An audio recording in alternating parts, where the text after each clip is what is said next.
여러분 혹시 병원에서 혈압약이나 당뇨약을 처방받고 나서 이런 생각 해보신 적 있으신가요? 이 약을 평생 먹어야 하는 건가? 정말 다른 방법은 없는 걸까? 오늘 제가 여러분께 전해드릴 이야기를 듣고 나시면 분명히 희망을 가지실 수 있을 겁니다. 왜냐하면 실제로 많은 분들이 올바른 관리법으로 혈압과 혈당을 정상 수치로 되돌리고 계시거든요. 지금 이 순간에도 우리나라 50세 이상 성인 10명 중 3명이 고혈압으로 10명 중 1명이 당뇨병으로 고생하고 계십니다. 더 충격적인 것은 이 두 질병이 함께 오는 경우가 점점 늘어나고 있다는 사실입니다. 고혈압 환자의 40%에서 50%가 당뇨병을 동반하고 있고 당뇨병 환자의 60%에서 70%가 고혈압을 함께 가지고 있어요. 저도 처음에는 이게 그냥 나이 들면서 생기는 자연스러운 현상이라고 생각했습니다. 하지만 최근 연구들을 보면서 깨달았어요. 이 두 질병은 서로 악순환을 만들어내는 무서운 조합이라는 것을요. 고혈압이 있으면 혈관이 손상되면서 인슐린 저항성이 생기고 이것이 당뇨병으로 이어집니다. 반대로 당뇨병이 있으면 혈관벽이 두꺼워지면서 혈압이 올라가게 되죠.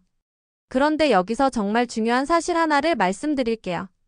많은 분들이 약만 먹으면 된다고 생각하시는데 사실 약은 증상을 억제할 뿐이지 근본적인 해결책이 아닙니다. 물론 약이 필요한 상황도 있지만 생활습관 개선 없이는 점점 더 강한 약을 써야 하고 부작용도 늘어나게 되어요.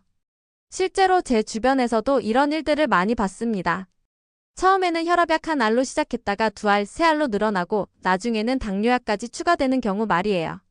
그런데 정말 안타까운 것은 이런 상황이 충분히 예방 가능하다는 점입니다. 오늘 제가 여러분께 알려드릴 방법들은 단순히 이론적인 이야기가 아닙니다.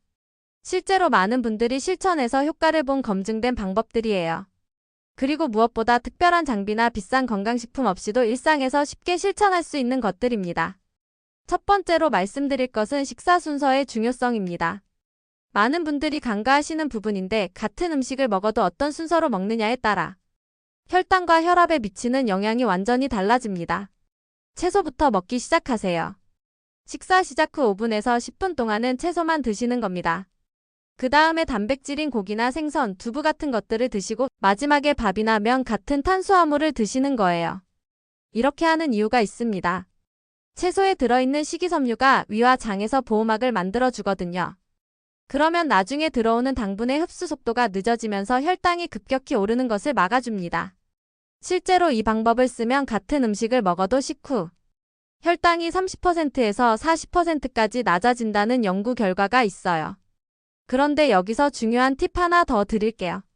채소를 먹을 때도 방법이 있습니다. 생채소보다는 살짝 데친 채소가 더 좋아요. 왜냐하면 열을 가하면 식이섬유의 구조가 바뀌면서 혈당 조절 효과가 더 좋아지거든요. 특히 브로콜리, 양배추, 시금치 같은 십자화과 채소들이 효과가 뛰어납니다. 두 번째는 걷기의 힘입니다. 많은 분들이 운동이라고 하면 헬스장에 가거나 복잡한 운동을 생각하시는데 사실 가장 효과적인 운동은 바로 걷기입니다. 그런데 그냥 걷는 게 아니라 식후 걷기가 중요해요.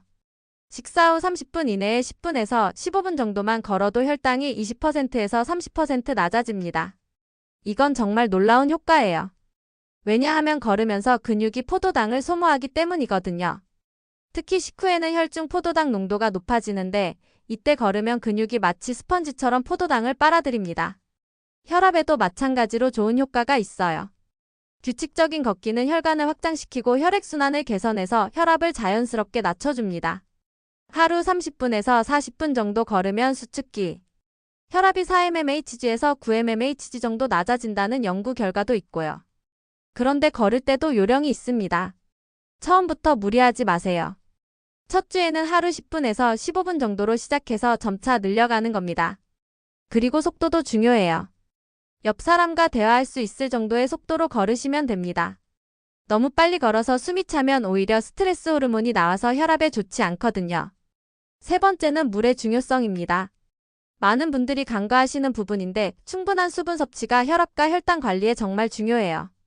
우리 몸의 60%가 물인데 수분이 부족하면 혈액이 끈적해지면서 혈압이 올라갑니다. 하루에 물을 얼마나 마셔야 할까요? 체중 1kg당 30ml에서 35ml 정도가 적당합니다. 예를 들어 체중이 60kg이시면 하루에 1.8리터에서 2.1리터 정도 마시시면 되는 거죠. 그런데 여기서 중요한 것은 한 번에 많이 마시는 게 아니라 조금씩 자주 마시는 겁니다. 한 번에 200ml에서 250ml 정도씩 하루에 8번에서 10번 나눠서 마시세요. 특히 아침에 일어나자마자 마시는 물 한 잔은 정말 중요해요. 잠자는 동안 수분이 빠져나가서 혈액이 끈적해져 있는 상태인데 이때 물을 마시면 혈액을 묽게 해서 혈압을 낮춰주거든요. 네 번째는 스트레스 관리입니다. 많은 분들이 스트레스와 혈압, 혈당의 관계를 잘 모르시는데 사실 이 관계가 정말 밀접해요. 스트레스를 받으면 우리 몸에서 코르티솔이라는 호르몬이 나오는데 이 호르몬이 혈당을 올리고 혈압도 높입니다. 그래서 스트레스 관리가 정말 중요한데 가장 간단한 방법은 심호흡입니다. 4초 동안 코로 숨을 들이마시고 7초 동안 참았다가 8초 동안 입으로 내쉬는 거예요. 이것을 4회에서 7회 반복하면 자율신경이 안정되면서 혈압이 자연스럽게 내려갑니다. 또 다른 방법은 명상이나 요가 같은 것들인데 너무 복잡하게 생각하지 마세요.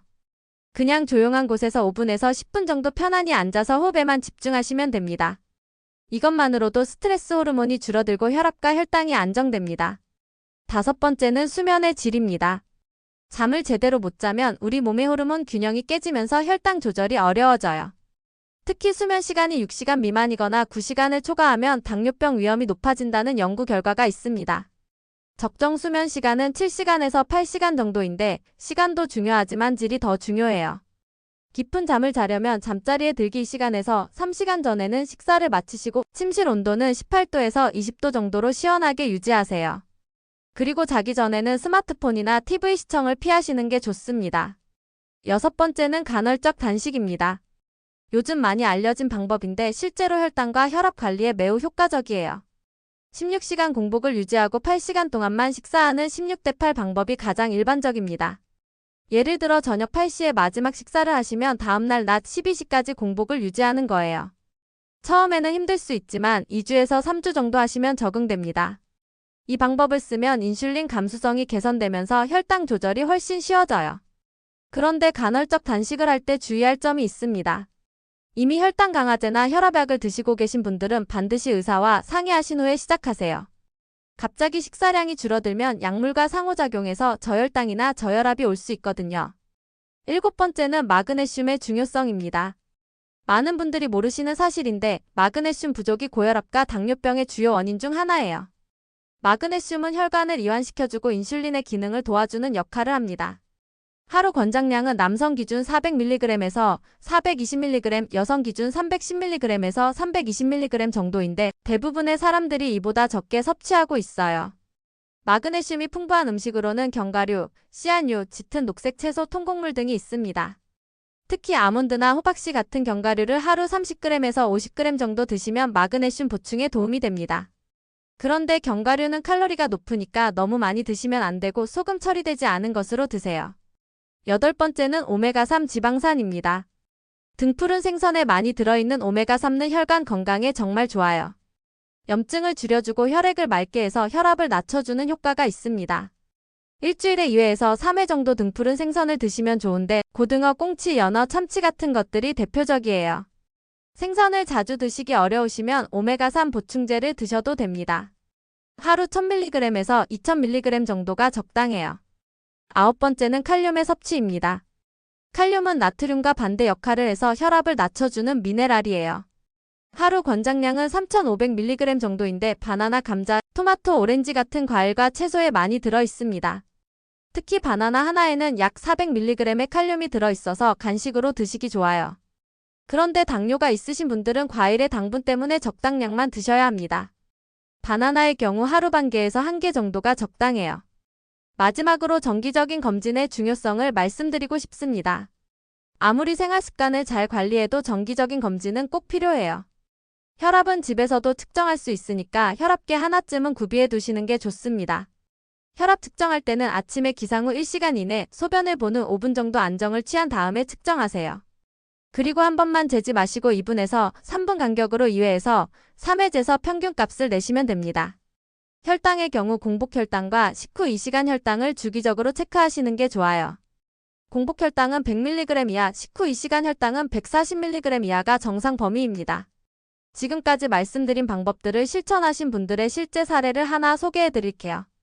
50대 후반의 한 분이 혈압이 150에서 90 정도였는데 위에서 말씀드린 방법들을 6개월 동안 꾸준히 실천하신 결과 혈압이 120에서 80으로 정상화되었어요. 혈당도 공복 시 120mg에서 95mg으로 떨어졌고요. 이분의 경우 특별히 어려운 방법을 쓴 게 아니라 식사 순서 바꾸기, 식후 걷기, 충분한 수분 섭취, 스트레스 관리 이 4가지만 꾸준히 하셨어요. 물론 개인차는 있지만 많은 분들이 비슷한 효과를 보고 계시거든요. 여러분, 고혈압과 당뇨병은 무서운 질병이지만 올바른 관리법을 알고 꾸준히 실천하면 충분히 조절 가능한 질병입니다. 약물 치료도 중요하지만 근본적인 해결책은 생활습관 개선에 있어요.